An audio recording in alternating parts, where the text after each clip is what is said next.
One thing I love about this recipe is how easy it is to make. I'm using 600 grams of chicken breast, then some blended onions, garlic and ginger paste, chili pepper and some spices, adding my seasoning cube. You can decide to use oyster sauce or any kind of liquid seasoning you have, but if you're adding those, do not add salt. I had to add salt because I'm not using any liquid seasoning. I'm just going to mix it together and go on now to add a tablespoon of honey. Then I'm going to marinate overnight.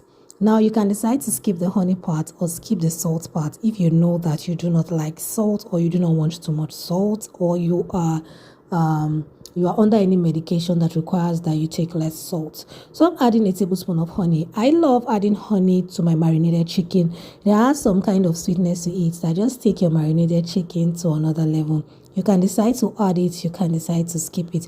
Don't worry, the ingredients and their measurements will be in the description box. So that is for that. We're going on now to the main process. I am using just cabbage and carrots for this recipe. I'm going to just cut the quantity of cabbage I'm using, and I'm going to go on now to shred it. I love using bread knife for shredding or chopping my cabbage. Which one do you like using? This is what my mother will always tell me to use, bread knife. It makes it easy for you to chop your cabbage and gives it a very fine and well finished look. I'm going to just shred my carrots, and this is how it is. Our vegetables, they are ready. Normally I will soak my cabbage in warm water and salt for like 5 minutes, then strain. Then for your shawarma filling, I am using already made shawarma sauce, store-bought shawarma filling, but I use this burger sauce because I couldn't find store-bought shawarma filling. I added 2 tablespoons of evaporated milk and a tablespoon of mayonnaise.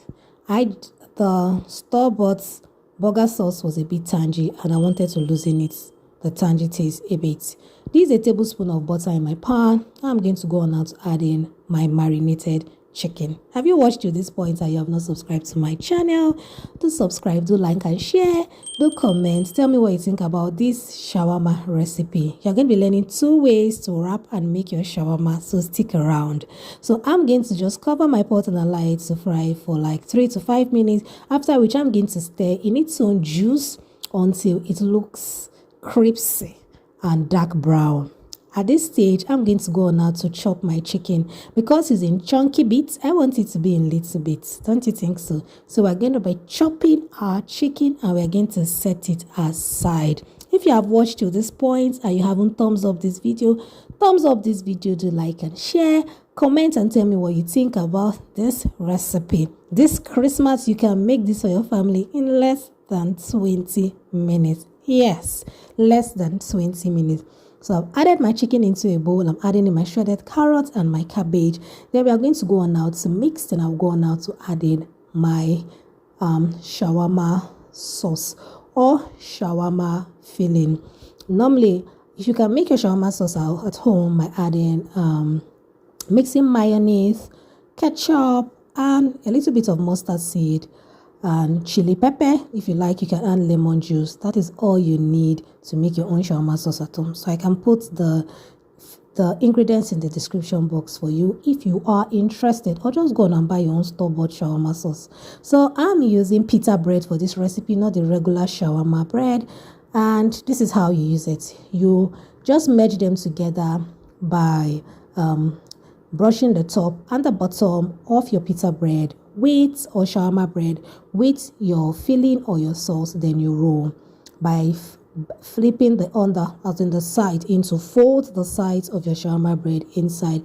Make sure you brush the side, also the end of the bread, with your filling. This will help you to stick together when heating in your pan. It's so easy. In fact, I prefer this to the regular shawarma bread because it does not pop open. You don't have issues with holes. Your shawarma bread will come out being very firm and very handy and very easy to handle. You can see how it looks, very easy. Just folding the edges, and because of the filling you rubbed on both ends where the breads were merged, they will not open, they will just get stuck together.